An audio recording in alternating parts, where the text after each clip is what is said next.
এরশাদের বিরুদ্ধে যখন আন্দোলন সংগ্রামে ছিলেন, তখন আপনাদের সাহসিকতার সহিত ওনাকে সমর্থন দিয়ে সেই নেতৃত্বে এরশাদ বিদায় হয়েছে।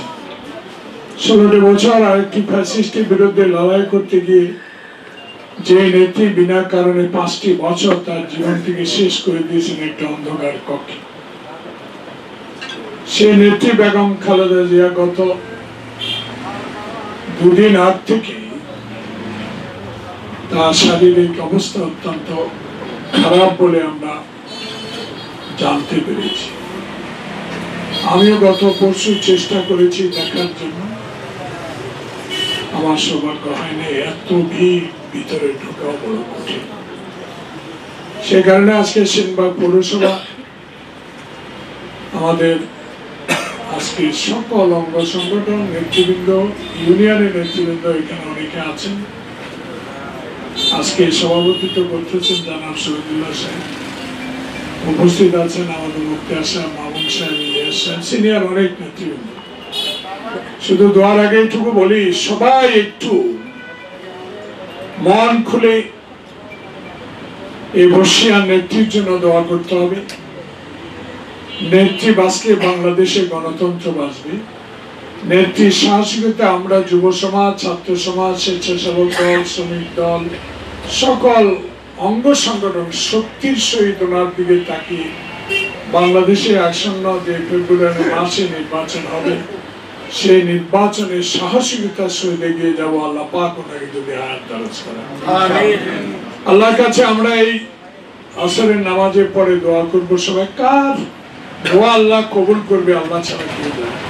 এখানে অনেকে আছেন যার দোয়ায় আল্লাহ পাক এই ব্যক্তিকে সুস্থ করে দেবে। প্রিয় ভাইরা, ষড়যন্ত্র দেশে শুরু হয়েছে, ঠিক ষড়যন্ত্র শুরু আগ মুহূর্ত উনি অসুস্থ। এই জন্য আমরা সারা বাংলাদেশে গতকালকেও পবিত্র জুম্মার দিনে সারা মসজিদে সারা বাংলাদেশে আমরা দোয়া করেছি। রাষ্ট্রের সর্বপ্রধান রাষ্ট্রপতি সহ প্রধান উপদেষ্টা পরিষদ সদস্য, সকল রাজনৈতিক দলের নেতৃবৃন্দ দেশ নেত্রী বেগম খালেদা জিয়ার জন্য জনগণের কাছে দোয়া চেয়েছেন। আমরাও তার অংশ হিসাবে আজকে সেনবাগ পৌরসভা সকল গুনাহগার বান্দা আল্লাহর দরবারে দুই হাত তুলে দোয়া করব। সেই দোয়ার পরে আমাদের হুজুর বক্তৃতার পরে দোয়া পরিচালনা করবেন আমাদের উলামা দলের।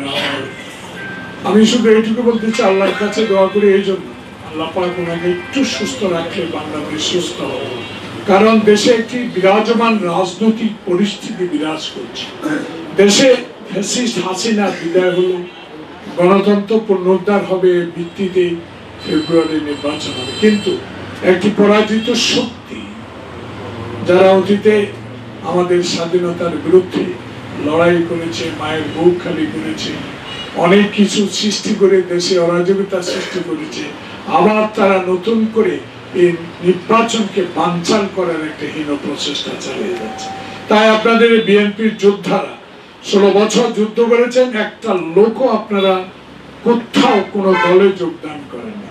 তারেক রহমানের নির্দেশে আপনারা সাহসিকতার সহিত পুলিশের সাথে এবং অন্যান্য ফ্যাসিস্টের বিরুদ্ধে লড়াই করেছেন।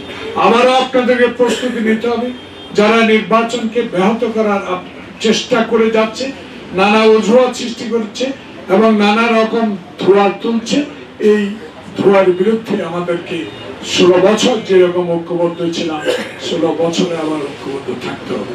নানা মনির নানা গুঞ্জন, আমাদের দলের মধ্যেও কিছুটা বিভ্রান্ত দেখা দিয়েছে, এগুলা ঠিক হয়ে যাবে। এগুলা নিয়ে মনে কষ্ট নেওয়ার কোনো কারণ নেই। কেউ প্রত্যাশী, কেউ প্রত্যাশা করতে পারে, নমিনেশন চাইতে পারে, মিটিংও করতে পারে, মিছিলও করতে পারে, কিন্তু আমাদের নেতারা সেনবাগে যে সহনশীলতা দেখিয়েছেন, কারণ আপনাদের নেতাই তো ধানের শীষ পেয়েছে, সেই কারণে আপনাদের সহনশীলতার জন্য আজকে এই দোয়া মাহফিলে আপনাদের জন্য আমি বেশি বেশি দোয়া করব। আরো ধৈর্য ধরতে হবে, কারণ ধৈর্য শেষ হবে নির্বাচনের তফসিল ঘোষণা, যেদিন নির্বাচন শেষ হবে, যেদিন ভোট গণনা শেষ হবে, যেদিন আপনাদের জয় নিশ্চিত হবে, সেদিন আপনারা এই সকল ষড়যন্ত্র থেকে মুক্তি পাবেন বলে আমি বিশ্বাস করি। তাই আসুন সবাই আল্লাহ পাকের কাছে দোয়া করি, আল্লাহ পাক যেন আমাদের নেত্রীকে সুস্থ করে, আমরা যেন নেত্রীর চেহারাটা দেখে আবার ধানের শীষে ভোট দিতে পারি। নেত্রীর জন্য বেশি বেশি দোয়া করবেন। সবাই ভালো থাকেন। আল্লাহ হাফেজ। বাংলাদেশ জিন্দাবাদ, খালেদা জিয়া জিন্দাবাদ, শহীদ যে অমর হোক, তারেক রহমান জিন্দাবাদ। আপনারা যারা বাইরে দাঁড়িয়ে আছেন তারা দয়া করে মিলে